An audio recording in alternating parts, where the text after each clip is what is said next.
নমস্কার। বিবাহের পর চরম অশান্তি নেমে আসবে কিনা সংসারে আমরা কি করে বুঝবো?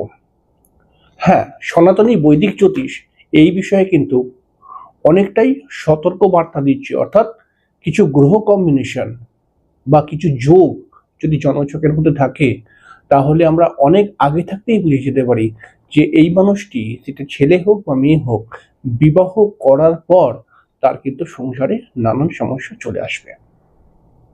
বহু ক্ষেত্রে দেখা গেছে বা বহু মেয়ের ক্ষেত্রে দেখা গেছে তারা তাদের বাপের বাড়ি হয়তো যথেষ্ট সম্মানীয় পরিবার আর যথেষ্ট আর্থিক একটা স্থিতি ঠিকঠাক ছিল, কিন্তু বিবাহ করেছে প্রেম করে, হয়তো আবেগে বসে, হ্যাঁ, প্রেম করে আবেগের বশে করে নিয়েছে, এবং বিবাহের পরে নানান অসুবিধা, আর্থিক কষ্ট, মানসিক দূরত্ব, স্বামী স্ত্রীর মধ্যে বারবার ঝামেলা, এগুলো কিন্তু তৈরি হচ্ছে।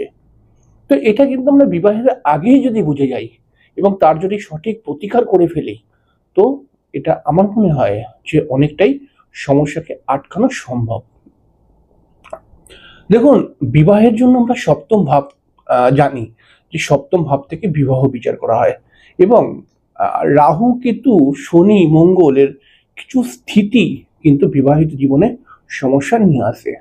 যেমন দেখুন, প্রথমেই বলবো যে কথাটি, যে সপ্তম ভাবের মধ্যে যদি রাহু, কেতু, মঙ্গল, শনির মতো গ্রহ থাকে, বলশালী রবির মতো যদি গ্রহ থাকে, তাহলে বিবাহিত জীবনে সমস্যা আসে এবং হাজবেন্ড ওয়াইফের মধ্যে মানসিক দূরত্ব তৈরি হয়।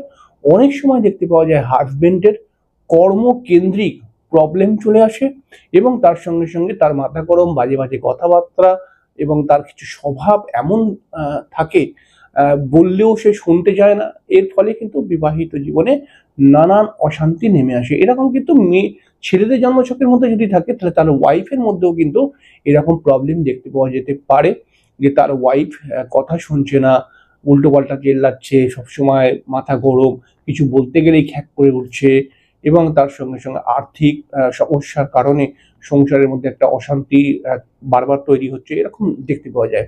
কিন্তু এই বিষয়টা সব থেকে বেশি হয় তখন যখন সপ্তমপতি, অর্থাৎ সপ্তম ঘরের মধ্যে শনি, রাহু, কেতু, মঙ্গলের মতো গ্রহ, আবার সপ্তমপতিও যদি জন্মছকের মধ্যে একটি পাপক গ্রহের দ্বারা বসে থাকে কোথাও, তাহলে পরে কিন্তু এই সমস্যা ডেফিনেটলি আসবেই আসবে। সাধারণ নিয়মে আমরা জানি যে সপ্তম ঘরের অধিপতি যদি ষষ্ঠ, অষ্টম, দ্বাদশ ঘরে চলে যায়, তাহলে তো বিবাহের জায়গাটাকে নিয়ে বেশ কিছুটা সমস্যা তৈরি করে, এবং হাজব্যান্ড ওয়াইফের মধ্যে বন্ডিং প্রবলেম, তৃতীয় ব্যক্তির আগমন, এগুলো কিন্তু ক্রিয়েট করে। কিন্তু সব থেকে বেশি ক্রিয়েট হয় তখন, দেখুন, সপ্তমপতি ষষ্ঠ, অষ্টম, দ্বাদশে গেলে একটা মানসিক দূরত্ব, একটা একটা মানসিক দূরত্ব স্থিতি কিন্তু তৈরি হয়। কিন্তু সপ্তম ঘরের অধিপতি যদি ষষ্ঠ, অষ্টম, দ্বাদশ ঘরে চলে যায়, এবং সেই সপ্তম ঘরের অধিপতিকে যদি যে ষষ্ঠ, অষ্টম, দ্বাদশ ঘরে গেছে সেখানে যদি কোনো শত্রু গ্রহ দেখে, তাহলে পরে কিন্তু এই সমস্যা আরো অনেক বেশি বৃদ্ধি হতে থাকে। এছাড়াও যদি জন্মছকের মধ্যে শুক্র গ্রহটি, দেখুন, শুক্র বিলাসিতার কারক গ্রহ, শুধু বিলাসিতার কারক গ্রহ নয়, শুক্র হচ্ছে ওয়াইফের কারক গ্রহ, বিবাহিত জীবনের কারক গ্রহ, বিবাহিত জীবনের রোম্যান্স বা রোম্যান্টিকতার কারক গ্রহ, দুজনের মিল, ভালোবাসার কারক গ্রহ, এবং পারিবারিক প্রেম, অ্যাডজাস্টমেন্ট, অর্থ ইত্যাদি ইত্যাদি বিষয়ের কারক গ্রহ। কিন্তু এই শুক্র যদি কোনোভাবে রাহুর সঙ্গে বা কেতুর সঙ্গে বসে থাকে, তাহলে তার ওয়াইফ বা হাজবেন্ডের একটু উচ্চ স্বপ্ন অনেক সময় দেখতে পাওয়া যাবে। এর কারণে সে কিন্তু একটু উঁচু উঁচু কথাবার্তা বলবে, যে আমি অমুক করব, তমুক করব, আমার এই প্ল্যান আছে, ওই প্ল্যান আছে, কিন্তু সেগুলো বাস্তবে করতে পারবে না।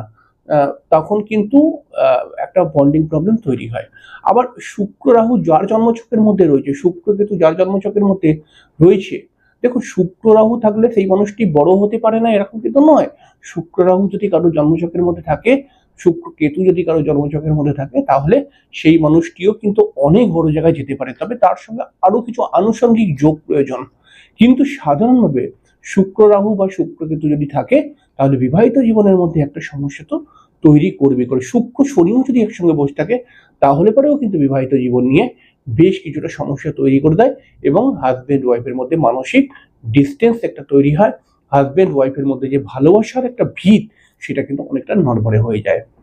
ঠিক এরকম ভাবেই কিন্তু যদি কোনো জটিল মাঙ্গলিক দোষ থাকে, এবং মাঙ্গলিক দোষ, দেখুন মাঙ্গলিক দোষ তো বেশিরভাগ জন্মছকের মধ্যেই থাকে, তাই না?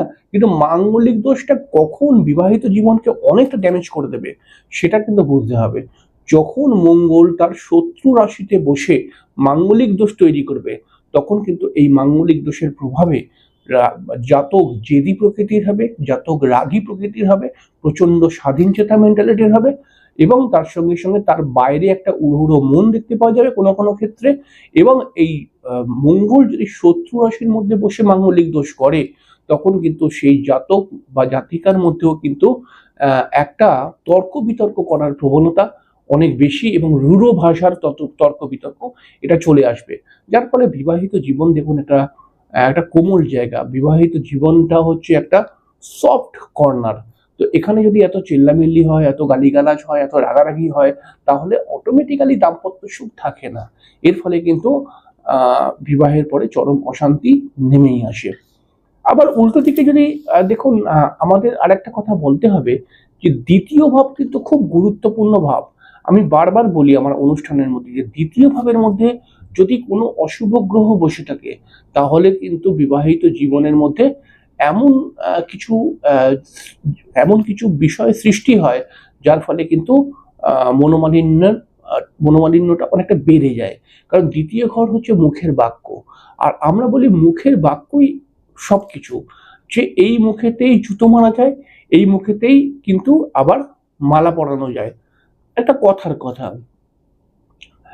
তো মুখের বাক্যের জায়গায় যদি কোনো অশুভ গ্রহ বসে থাকে, তাহলে সেই মানুষটি যদি রেগে যায়, তাহলে এমন এমন বাজে বাজে কথা বলবে, যেটা বিবাহ করার পর যদি বলে, তো সেই ক্ষেত্রে বিবাহিত জীবনে হাজবেন্ড ওয়াইফের মধ্যে অনেকটা সমস্যা চলে আসবে। দেখুন একজন ছেলে বা মেয়ের, মনে করা যাক সেকেন্ড হাউসের মধ্যে কোনো অশুভ গ্রহ বসে রয়েছে, এবং সে মাঝে মধ্যে একটু রূঢ় কথা বলে, আহ, তো সেটা পরিবারের লোক বা বন্ধু বান্ধব বা আত্মীয়, নিজের এর লোকরা ব্যাপারটাকে মানিয়ে নিয়েছে, কিন্তু বিবাহের পরে তার হাজবেন্ড বা ওয়াইফ ব্যাপারটাকে মানবে না।